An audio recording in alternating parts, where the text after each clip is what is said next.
हं. जय गुरु. जय गुरु. अं, आज कोण म्हणते 9व्या अध्यायाचे पहिले काही श्लोक म्हणजे 16 श्लोक. शोभाताई तुम्ही म्हणता का? हा. जय गुरु सर. म्हणता का म्हटलं पहिले 16 श्लोक? हो म्हणते ना. हा, म्हणा. ओम श्री परमात्मने नमः. अथ नवमोऽध्यायः.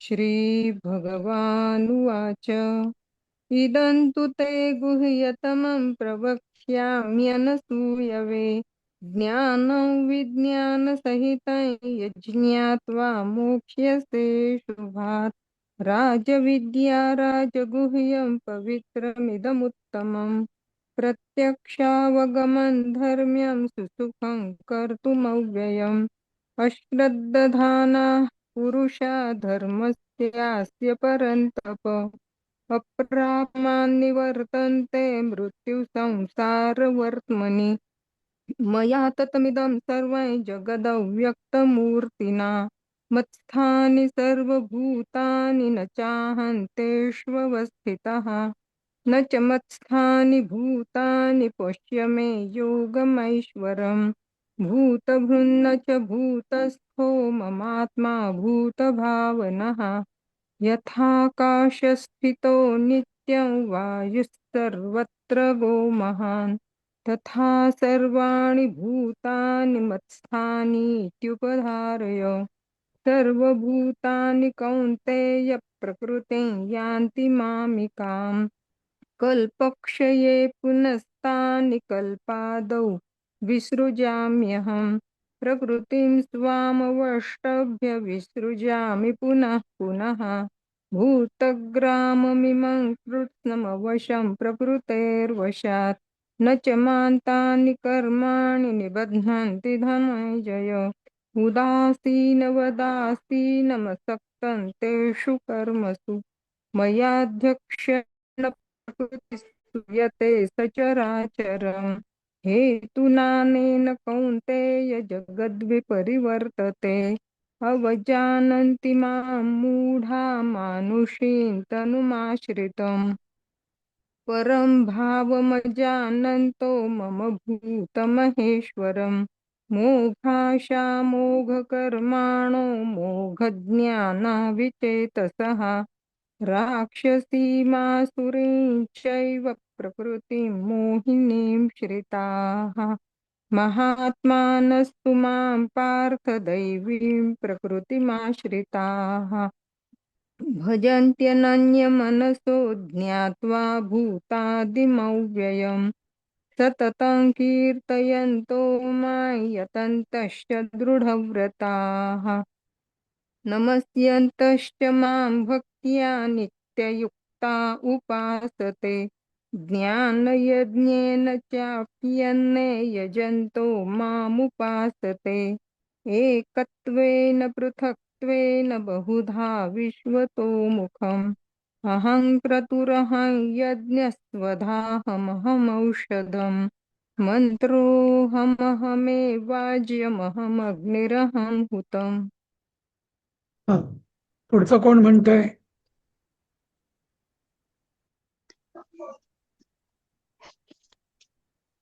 मी म्हणू कोणी नसेल तर. हा, चालेल. धनश्रीताई तुम्ही म्हणा. हम्म.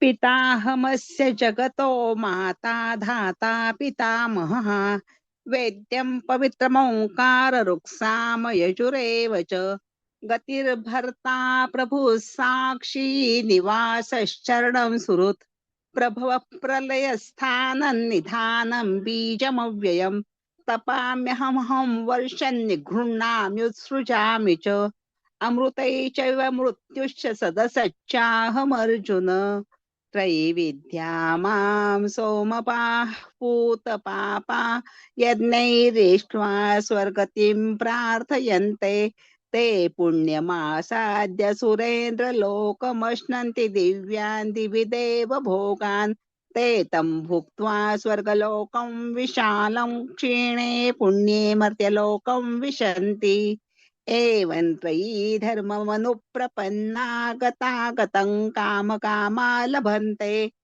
अनन्याश्चिन्तयन्तो मां ये जनाः पर्युपासते तेषां नित्याभियुक्तानां योगक्षेमं वहाम्यहम् येऽप्यन्न देवता भक्ता यजन्ते श्रद्धयान्विताः तेऽपि मामेव कौन्तेय यजन्त्य विधिपूर्वकम् अहं हि सर्वयज्ञानां भोक्ता च प्रभुरेव च न तु मामभिजानन्ति तत्त्वेनात्तश्यवन्ति ते यान्ति देवव्रता देवान् पितॄन् यान्ति पितुव्रताः भूतानि यान्ति भूतेच्छा यान्ति मध्याजिनोऽपि माम् पत्रं पुष्पं फलं तोय्यो मे भक्त्या प्रयच्छति तदहं भक्त्युपरुतमश्नामि प्रयतात्मनः यत्करोषि यदश्नासि यज्जुहोषि ददासि यत् यत्तपस्यसि कौन्तेय तत्कुरुष्व मदर्पणम् शुभाशुभफलैरेव मोक्षसे कर्मबन्धनैः सन्न्यासयोगयुक्तात्मा विमुक्तो मामुपैष्यसि समोऽहं सर्वभूतेषु न मे द्वेषोऽस्ति न प्रियः ये भजन्ति तु मां भक्त्या मयि ते तेषु चाप्यहम् अपि चेत् सुदुराचारो भजते माम् अनन्यभाक् साधुरेव समन्तव्यः सम्यग् व्यवसितो हि सः क्षिप्रं भवति धर्मात्मा शश्वच्छान्तिं निगच्छति कौन्तेय प्रतिजानीहि न मे भक्तः प्रणश्यति मां हि पार्थौ व्यपाश्रित्य येऽपि स्युः पापयोनयः श्रियो वैश्यास्तथा शूद्रास्तेऽपि यान्ति परां गतिम् किं पुनर्ब्राह्मणः पुण्या भक्ता राजर्षयस्तथा अनित्यमसुखल्लोकमिमं प्राप्य भजस्व माम् मन्मना भव मद्भक्तो मद्याजी मां नमस्कुरु मामे वैश्यसि युक्त्वैव मत्परायणः ॐ तत्सदिति श्रीमद्भगवद्गीतासु उपनिषत्सु ब्रह्मविद्यायां योगशास्त्रे श्रीकृष्णार्जुनसंवादे राजविद्या राजगुह्ययोगो नाम नवमोऽध्यायः. हा, छान. बघा, दोघी शोभाताई आणि धनश्रीताई यांनी म्हणजे गीतेच्या मला वाटतं परीक्षा या शृंगेरीच्या पण दिलेल्या आहेत. शृंगेरीचं त्यांना प्रमाणपत्र मिळालेलं आहे. आणि किती छान म्हटलं बघा. असं आपल्याला आपल्या सगळ्यांना आलं पाहिजे आता असं. ठीक आहे. किती 25 झालं होतं ना मला वाटतं, बरोबर ना? 25 चालू होतं. 25 चालू होतं का? थोडं अर्ध हा, झालं. बरोबर. बरोबर. यान्ति देवव्रता पितरं यान्ति पितृ यान्ति देवव्रता, इथे आपण म्हटलं होतं की देवान पाहिजे, ते देवान. हा, काल हाच गोंधळ झाला होता. यान्तु देवव्रता देवान् पितृव्यान्ति पितृव्रताः भूतानि यान्ति भूतेज्या यान्ति मद्याजिनोऽपि माम्. तर देवव्रत म्हणजे काय? देवांशी भक्ती करणारे, व्रत करणारे वगैरे. तर जे देवव्रत आहेत, देवव्रती जे आहेत ते देवान यांती, म्हणजे त्या देवलोकाला प्राप्त होतात, बरोबर, कारण त्यांनी त्यांची भक्ती केली असते. आता इथे देव म्हणजे कोण? ज्यांच्यामध्ये काही दैवी शक्ती आहेत त्या सगळ्या देवता, बरोबर. हे परमेश्वर नाही, पण दैवी शक्ती आहे का अशा. पितृनियांती पितृव्रता. आता जे पितृभक्त असतात, म्हणजे पितर ऋषी वगैरे, म्हणजे यांचे जे भक्त आहेत ते पितृलोकाला प्राप्त होतात. भूतेज्या, आता भूतगण जे आहेत, शिवाचे जे भूतगण किंवा असे जे आहेत, तर म्हणजे त्यांच्यातही काही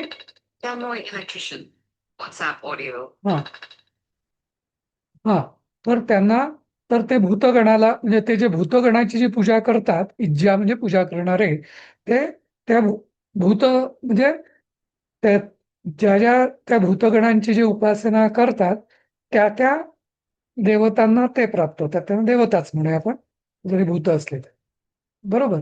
म्हणजे काय की जे जे ज्याची ज्याची उपासना करतात ती ती गती परमेश्वर त्यांना प्राप्त करून देतो.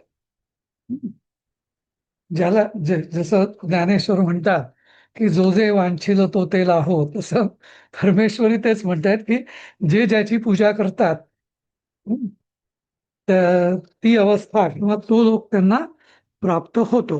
आणि शेवटचं मग ते म्हणतात मात्र यांतिमत द्याजिनोपी माम, पण जे माम मध्याजीन अपी म्हणजे आणि त्याचे अशाच पद्धतीने जे माझं यजन करतात ते मलाच प्राप्त होतात.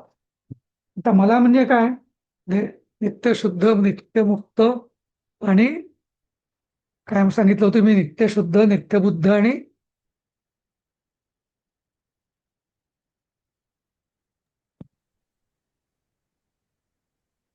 नित्यमुक्त. नित्यशुद्ध, नित्यबुद्ध, नित्यमुक्त असा जो परमेश्वर आहे, त्या परमेश्वराला अशा परमेश्वराची जे उपासना करतात या भावनेने, काय पुन्हा एकदा सांगतो, नित्यमुक्त, तो पूर्ण स्वतंत्र आहे, त्याला कशाचंही बंधन नाही, त्यांनी केलेल्या नियमांचं सुद्धा त्याला बंधन नाही. तो तो कारण नियमही त्यांनीच केलेले, त्याच्यावर कसले नियम घालणार आपण, नाही का. एक नित्य शुद्ध, त्याच्या एवढं निर्मळ तत्व काहीच नाही, बरोबर, सगळ्यात शुद्ध. आणि नित्य बुद्ध म्हणजे जे पूर्ण बोध जो आहे, बोध म्हणा, ज्ञान म्हणा, विज्ञान म्हणा, हे सगळं त्याच्यापाशी आहे. तो त्याच्यापासून तुम्ही काही लपवू शकत नाही, त्याला सगळं काही माहिती आहे. बरोबर. तर असं, आणि हा भाव सतत आपल्या मनात असला की ज्या कोण्या देवतेची मी उपासना करत असेल, ती देवता जर या 3 गुणांनी युक्त आहे असा जर माझा भाव असेल, तर ती परमेश्वराचीच उपासना आहे. आणि मग असे जे आहेत ते मध्याजिनोपी माम, ते मलाच प्राप्त होतात. जसं आपण मग काल तिरुपतीच्या बालाजीचं उदाहरण घेतलं होतं, नाही का, तसं. किंवा मग जसं मी म्हटलं होतं की शिर्डीचे साईबाबा, त्यांच्याकडे सुद्धा म्हणजे म्हणजे अगदी निष्काम भावनेने किती जण जातात आणि सकाम भावनेने किती जण जातात, नाही का.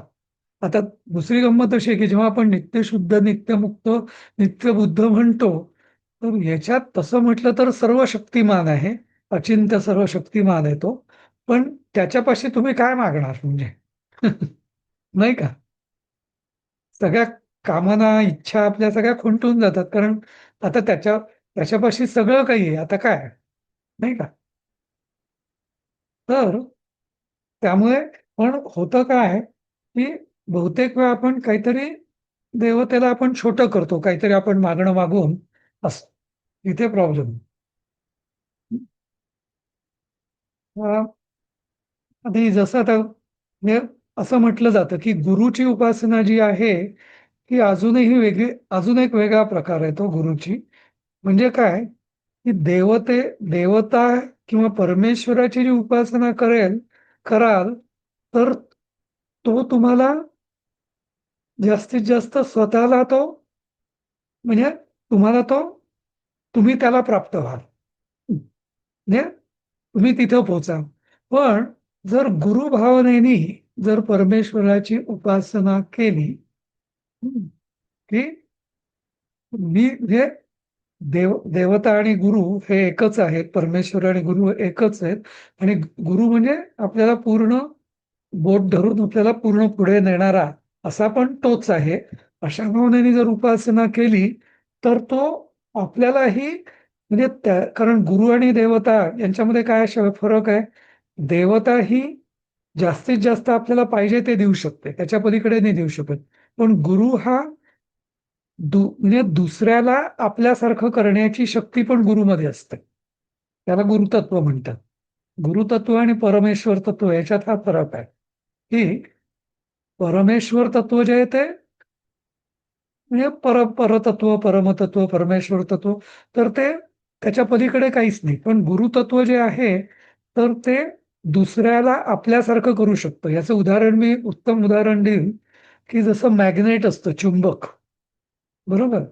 तर साधं लोखंड जेव्हा चुंबकाच्या सहवासात येतं आणि त्याला चिकटून बसतं ते साधं लोखंड, तर कालांतराने ते जर आपण लोखंड त्या चुंबकापासून वेगळं केलं तर त्याच्यात सुद्धा चुंबकाचे गुणधर्म आलेले असतात.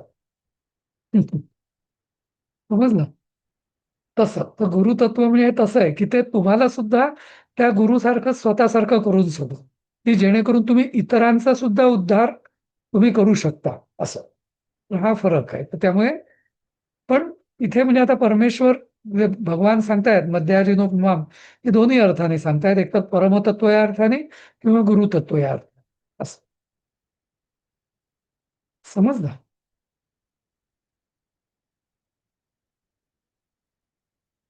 ठीक आहे. पुढचा श्लोक. पत्रं पुष्पं फलं तोयं यो मे भक्त्या प्रयच्छति तदां भक्त्युपहृतम् अश्नामि प्रयतात्मनः. आता म्हणजे हा प्रसिद्ध श्लोक आहे तसा बाकी याच्यात पण, की जे तुमच्याकडे असेल ते द्या. हं. पण ते मला भक्तीने प्रदान करा. हं. असं म्हणजे जो यहा, यो म्हणजे यहा, जो मे म्हणजे मला, मह्यम मे मला, पत्रम म्हणजे पान, झाडाचं पान, पुष्प, फूल, फळ किंवा नुसतं जल, नदीचं पाणी, म्हणजे काही अगदी जे सहज हे सगळं सहज उपलब्ध आहे. त्याच्याकरता पैसा लागत नाही, संपत्ती लागत नाही, काही लागत नाही. पण भक्तीने जो देतो, हा, तस्य, हा, त्याचं हे सगळं प्रयतात मनः. प्रयतात मनः म्हणजे प्रयत म्हणजे पूर्ण, म्हणजे अशा आत्मना म्हणजे त्याचं, हा, आत्मांची विभक्ती. तर प्रयत म्हणजे त्यांनी पूर्ण प्रयत्न केलेला आणि प्रयत म्हणजे जितेंद्रिय या अर्थाने. हं. तर दोन्ही अर्थ होतात. प्रयत म्हणजे हे प्रयत्नपूर्वक त्यांनी जे दिलेलं असतं ते, आणि स्वतः सुद्धा तो प्रयत्नाने त्यांनी निग्रह केलेला असतो शुद्ध, हा, असा तो असतो. तर त्याचं भक्ती उपहृतम. हं. भक्तीने उपहृतम, ऋतमला हा उपसर्ग लागलेला. ऋतम आहे ऋ धातूचं, ऋहरतीचं धातू साधित आहे. उपहृतम म्हणजे मला अगदी जवळ आणून दिलेलं, भक्तीने अगदी माझ्या जवळ अर्पण केलेलं. उप म्हणजे जवळ, अगदी जवळ आणून दिलेलं असं ते तत्, ते पत्र, पुष्प, फल, तोय अहम अश्नामी. म्हणजे मी त्याचा स्वीकार करतो, अनादर करत नाही किंवा हे एवढूसच काय दिलं असं अजिबात म्हणत नाही. कारण काय, तिथे मुख्य काय आहे, अर्पण करताना भाव जो पाहिजे, भक्ती. हं, हे महत्वाची. जे काय मला कोण उपासक किंवा पूजा करणारा पूजक, अर्चक, भक्त, तो भक्तीने देतोय की आपलं शो करता देतोय किंवा प्रसिद्धी करता देतोय की काय देतोय. हं. भक्ती हा जर भाव असेल तर मग मी काहीही स्वीकारतो. अत्यंत क्षुल्लक गोष्ट सुद्धा मी स्वीकारतो त्याची. असं. हं. तर पण ते त्यांनी भक्तीने दिलेलं पाहिजे. असं. दोनदा म्हटलेलं आहे, भक्त्या प्रयच्छती आणि भक्त्युपहृतम. त्यामुळे भक्तीवर हा सगळा जोर आहे. हं.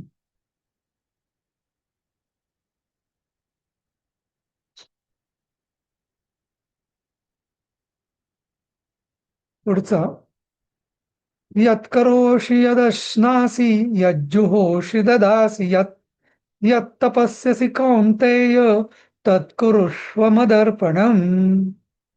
हाही तसाच श्लोक आहे. हं. की यत हे कोणतेया, हे कोणतेया, यत करोषि, तू जे जे काही करतोस, हं, करोशी म्हणजे भविष्यकाळ नाही आहे ना, हा मध्यम पुरुष आहे. त्यामुळे तू जे काय करतोस, यत अश्नासी, जे तू काही खातोस, हा अश्न म्हणजे अं, खाणे, हा अशना म्हणजे भूक, आणि अश्नासी म्हणजे अश्न अश्नाती म्हणजे खाणे. यत जुहोसी, जे तू हवन करतोस, हम्म, ज्याचं तू त्याग करतोस किंवा हवन करतोस, हा यत ददासी, ज्याचं तू दान देतोस, यत तपस्यसी, ज्याच्याकरता तू काहीतरी कष्ट करून प्रयत्नपूर्वक तू काहीतरी तपस्या करतोस, तत् मदर्पणम पुरुष्व, तर ते सगळं तू मला अर्पण कर. हम्म, बरोबर. म्हणजे आधीचंही तेच आहे, पत्रम पुष्प म्हणजे थोडा वेगळा अर्थ आहे. पण इथे जे मी तुम्हाला म्हटलं होतं, देवापराध क्षमापण असतो, नाही शिवापराध क्षमापण मधलं, की यद यद कर्म करो मी तत्तदखिलम शंभो शिवाराधनम तवाराधनम, नाही का. तर जे जे मी माझ्याकडनं करेन, तर ते सगळं तुझीच आराधना आहे या भावनेनी करायचंय. फक्त म्हणजे आराधना म्हणून आराधना नाही, जे काय मी करेल ती तुझीच आराधना आहे, असं या अर्थाने. हं? म्हणजे आणि खातो पितो, चालतो बोलतो, दान देतोस, तप करतोस, ते सगळं तू मला अर्पण कर. हं? आता हा जो समर्पण योग आहे, याचं काय, यांनी काय होईल, हे काय करायचं, तर सोपं उत्तर आहे अगदी. शुभाशुभ फलैरेवं मोक्ष्यसे कर्म बंधनैः संन्यास योग युक्तात्मा विमुक्तो मामुपैष्यसी. तर असं जेव्हा सर करशील, सर एक शंका होती. हा श्रौत बोल. स्मार्त म्हणजे काय? शास्त्रीय श्रौत स्मार्त. हं. श्रौत म्हणजे श्रुतीनुसार. श्रुती म्हणजे काय, वेद. त्यांना वेदांना श्रुती का म्हणतात, तर ते सगळं ज्ञान जे आहे, श्रुत म्हणजे ऐकणे, बरोबर. तर हा. तर वेद हे सगळे ऐकून ऐकून ऐकून, म्हणजे गुरुनी शिष्याला ऐकवलं, शिष्याने ते पाठ हम्म. केलं, त्यांनी त्याच्या शिष्याला दिलं, असे करत करत आलेले आहे. म्हणजे श्रुती, लिखित नाही, श्रौत म्हणून त्याला श्रुती म्हणतात. आणि स्मार्त म्हणजे स्मृती. हं. स्मृती म्हणजे धर्मशास्त्र आणि पुराण, त्याला स्मृती म्हणतात. तर श्रौत हा, हा, स्मार्त म्हणजे वेदानुसारी आणि धर्मशास्त्र पुराण याच्यात जे सांगितलेलं आहे, योग्य काय हम्म. अयोग्य काय, त्यात जे योग्य मार्ग दाखवलेला आहे, त्यानुसार तो कर्म दान व तप कर, असं. हा, म्हणून हा. आपण जेव्हा कुठल्याही याचा आपण संकल्प करतो, पूजेचा वगैरे, श्रौत स्मार्त. हा श्रौत स्मार्त, असं म्हणतो, नाही का. हं. हा, हा, हा. तर ते कारण जे काय मी करतो आहे, तर ते वेदानुसारी आहे आणि स्मृतीनुसार पण आहे, असं असा त्याचा अर्थ असतो. हं. आणि हं. मग ते असं कधीतरी म्हणतात ना की स्मृती पुराणोक्त असं काहीतरी. हा श्रुती स्मृती पुराणोक्त श्रुती स्मृती फलप्राप्त्यर्थम. फलपुराणोक्तम हा श्रुती, फलप्राप्त्यर्थम सिद्ध. हम्म. बरोबर बरोबर. आहे तर ते. श्रुती स्मृती पुराणोक्त फलप्राप्त सिद्धार्थ म्हणजे अर्थात तेच तो सकाम हे आहे, संकल्प आहे, की श्रुती मी जे काय करतो आहे, समजा मी सत्यनारायण करत असेल समजा, तर मग श्रुती स्मृती पुराणोक्त म्हणजे एकतर वेदांमध्ये किंवा स्मृती म्हणजे धर्मशास्त्रांमध्ये आणि पुराणांमध्ये उक्त म्हणजे सांगितलेलं किंवा बोललेलं जे फल हम्म. आहे, ते प्राप्त्यर्थ म्हणजे प्राप्ती करता मी अमुक अमुक आराधना करत आहे, असा आपण संकल्प करत असतो, नाही का. तर त्याच्यात श्रुती हम्म. स्मृती पुराण, श्रुती म्हणजे श्रौत, स्मृती म्हणजे स्मार्त. अच्छा, हा. धन्यवाद. तर शुभाशुभ फलैरेव मोक्षसे कर्म बंधनैः संन्यास योग युक्तात्मा विमुक्तो मामुपैष्यसी. तर असं जेव्हा तू करशील, समर्पण, ह्या माझा मी म्हणतो समर्पण योग, हे सगळं तू, समर्पण म्हणजे काय, स्वतःकडे काहीच ठेवायचं नाही, सगळे आपले खिसे झटकून रिकामे करायचे. मग माझ्याकडे काही राहील का? चांगलं कर्म केलं त्याचंही फळ मला नको, अशुभ कर्म काही चुकून माझ्याकडून काही वाईट गोष्टी झाल्या त्याचंही मला फळ नको. हं. कारण काय? जसं सिद्धांतानुसार चांगलं पुण्य म्हणजे पापकर्माचं तर फळ भोगावंच लागतं, पण पुण्यकर्माचं सुद्धा फळ भोगावंच लागतं, नाही का?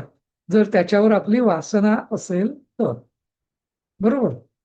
मी एखाद्याला मदत केली, पण मदत केली असं माझ्या डोक्यात असेल तर मला पुढचा जन्म घ्यावाच लागतो.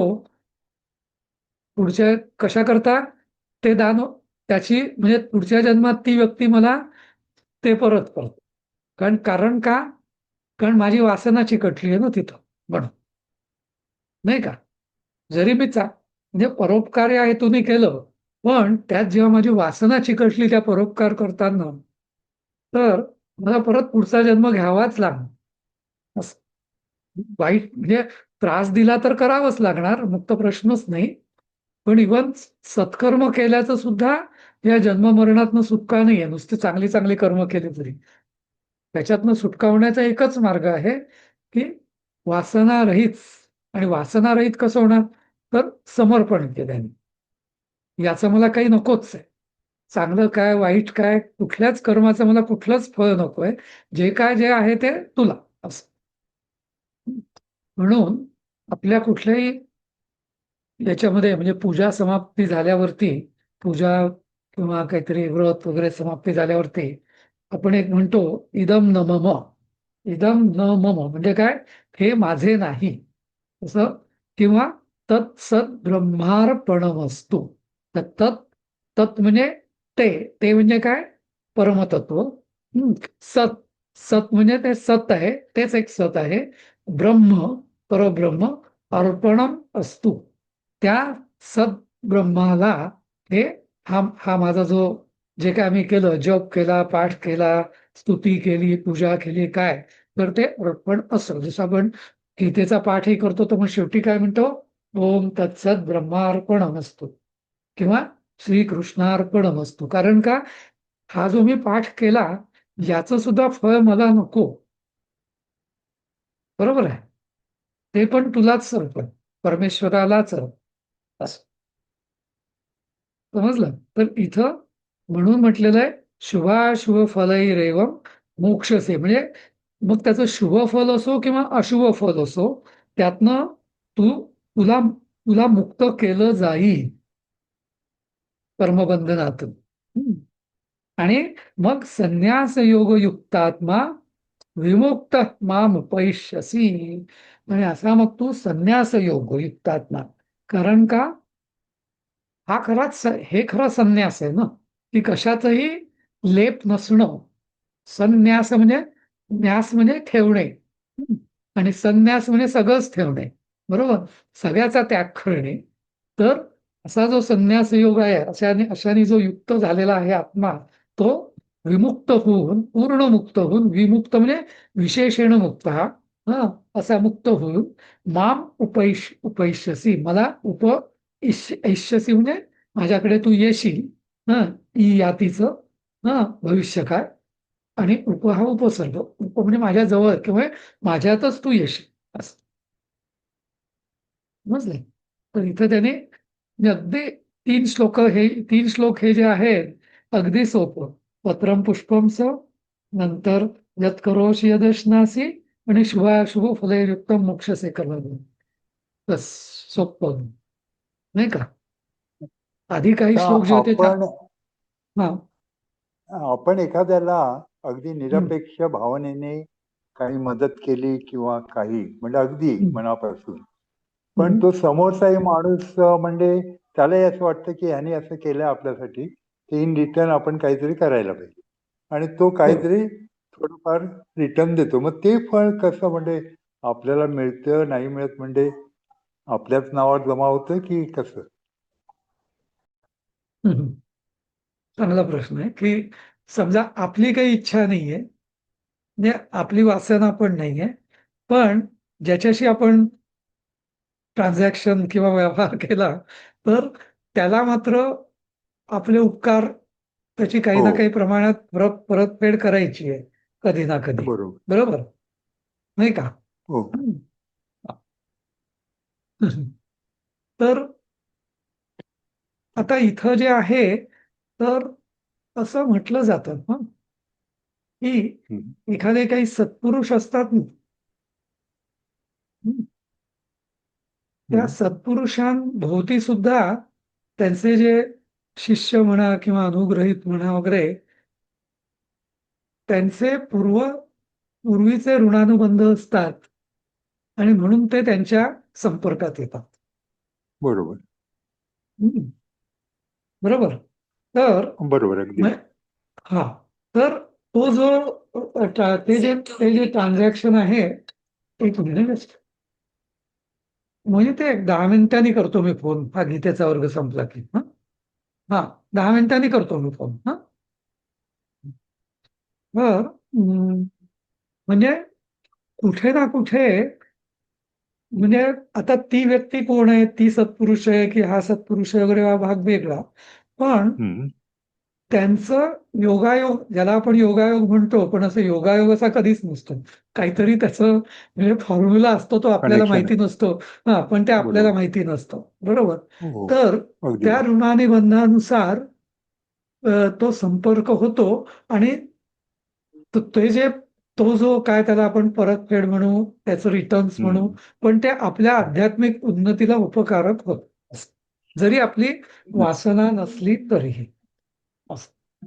उपकारक नसतं होतो होतो असं म्हणतोय. होतो का अच्छा ओके हा म्हणजे अच्छा आपल्या जर आपण निरपेक्ष बुद्धीने जर काही केलं तर हम्म, तो जो आहे म्हणजे समोरची त्याचा व्यक्ती त्याच्या जी परतफेड आहे ती आपल्या हम्म, आध्यात्मिक उन्नतीसाठी उपकारक, निरपेक्ष असेल तर. ओके आणि सकाम ओके केलं असेल तर मात्र ती भौतिक उन्नतीसाठी किंवा भौतिक प्राप्तीसाठी हा उपकारक आहे.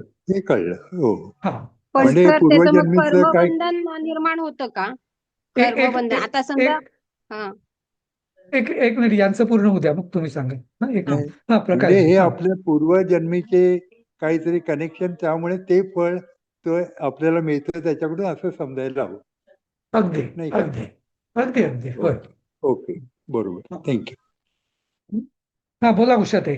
उषाताई ना? हा नाही मी माधुरी बोलते उषा सर. माधुरी माधुरी. हा मला काय हा म्हणायचंय त्याचं ते हा कर्मबंधन निर्माण होतं का? म्हणजे ज्यांनी स्वीकारलंय आता त्याचा निष्कामच भाव असेल समजा त्याच्यामध्ये तरी सुद्धा.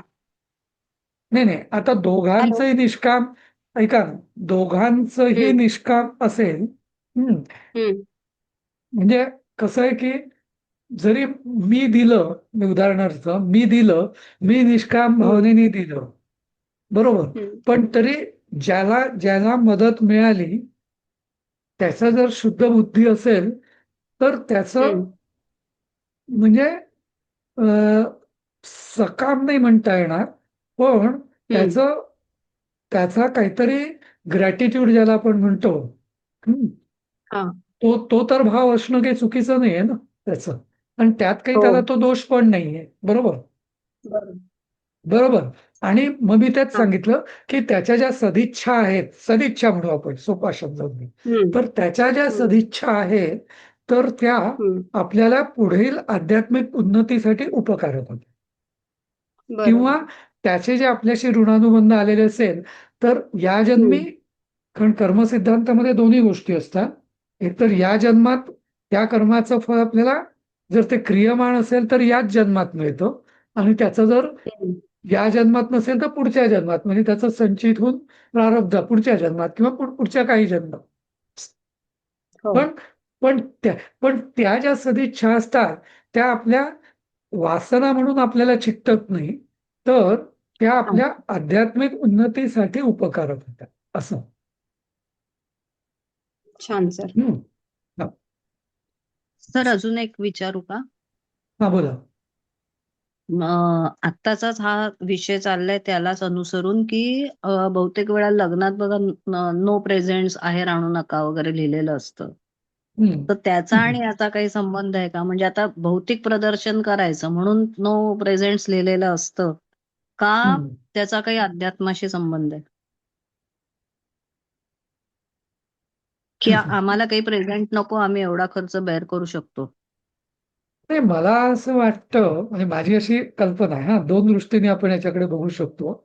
म्हणजे व्यावहारिक हल्ली जे म्हणजे व्यावहारिक दृष्टीने मला असं वाटतं की जी म्हणजे चांगल्या भावाने असं जर आपण विचार केला की चांगल्या भावाने त्यांनी लिहिलं की उगीच आम्ही तुमच्या म्हणजे आम्ही तुम्हाला प्रेमाखातर बोलवलेलं आहे, आपले स्नेह आहे म्हणून बोलवलेलं आहे, यात तुम्ही काही ट्रान्झॅक्शन हे आणू नका मध्ये, असं. व्यवहार आणू कारण नका.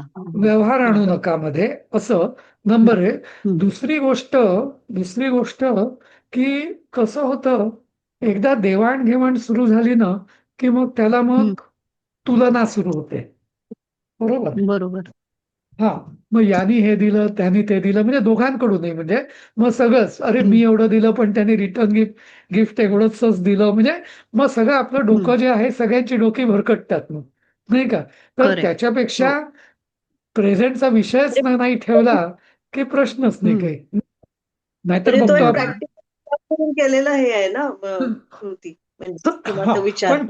पण तरी याची एक दुसरी बाजू अशी पण आहे, की पूर्वीच्या काळी, म्हणजे परत मी चांगल्या दृष्टिकोनातून बघतोय असं, की पूर्वीच्या काळी सगळ्यांचीच परिस्थिती यथातथा होती, हा, जेमतेम असायची.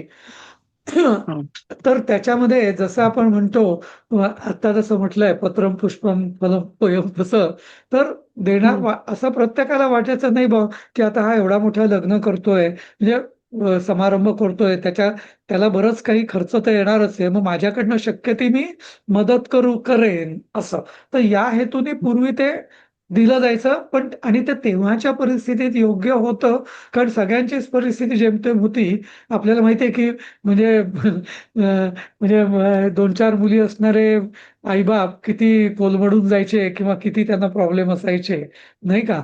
आणि म्हणजे सगळं हे वगैरे, म्हणजे तेव्हाच्या कालरीतीनुसार, चालीरीतीनुसार, नाही का.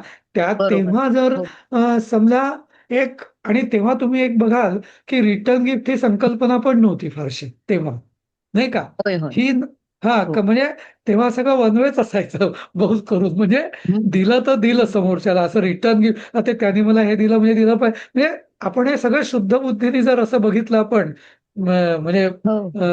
तर तेव्हाच्या काळात ती रीत बरोबरही होती, कारण समोरचा एवढा काय खूप एवढा मोठा खर्च होणार, निदान त्याला काही ना काही बाबा मदत करावी या ना त्या रूपाने, आणि त्याच्या समारंभात हातभार लावावा, हा चांगला हेतू होता. आताच्या काळामध्ये असं काही राहिलेलं नाहीये. प्रत्येक जण म्हणजे आहे, ऐपत असते प्रत्येकाची, आणि मग ते जसं मी म्हटलं की त्याला जे एक हिडीस स्वरूप पण आलं होतं मधल्या काळामध्ये, म्हणजे मला आठवतं म्हणजे आमच्या गावाकडे वगैरे की अक्षरशः लाऊडस्पीकर घेऊन म्हणजे गिफ्ट देताना, त्याचे अगदी नावं म्हणजे घ्यायचे. नावाकडून, सोम्या ढोम्या ₹10 असं अगदी म्हणजे जाहीर वाच्यता करून, अगदी म्हणजे आता ते बरोबर की नाही ते निष्पापच आहे असं म्हणता येईल. ओके, पण आहे म्हणजे असं. आता पण ते कसं आहे ना, प्रत्येक संस्कृतीत वेगळ्या वेगळ्या चालीरीती असतात.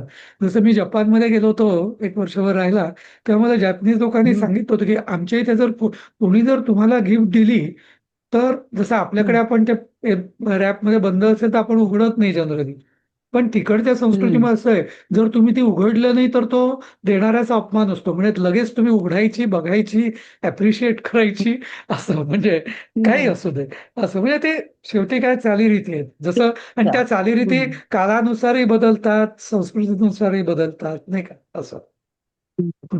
पण म्हणजे हे वेगळंच धरायचं का, याचा अध्यात्माशी काही तसा याचा काही संबंध नाही? अध्यात्माची नाही, हा सगळा व्यावहारिक संबंध आहे हा. हा, व्यवहारात. Okay, okay. हो, याचा अध्यात्माशी काही संबंध नाही, अजिबात नाही. Okay, thank you. ठीक आहे, तर हा आपला आता 28वा असा हा श्लोक झाला की म्हणजे असा जो आहेस तर तू मलाच प्राप्त होशील, कारण आता तुझ्याकडे काही बाकी काही राहिलीच नाही, प्लस पण नाही मायनस पण नाही, तुझं अकाउंट क्लीन झालं असं. त्यामुळे तुला आता पुढं काही जन्म घेण्याची गरजच नाही असं, आणि मग तू मला प्राप्त होशील, असं थोडक्यात त्यांनी सांगितलंय, म्हणजे तू जीवन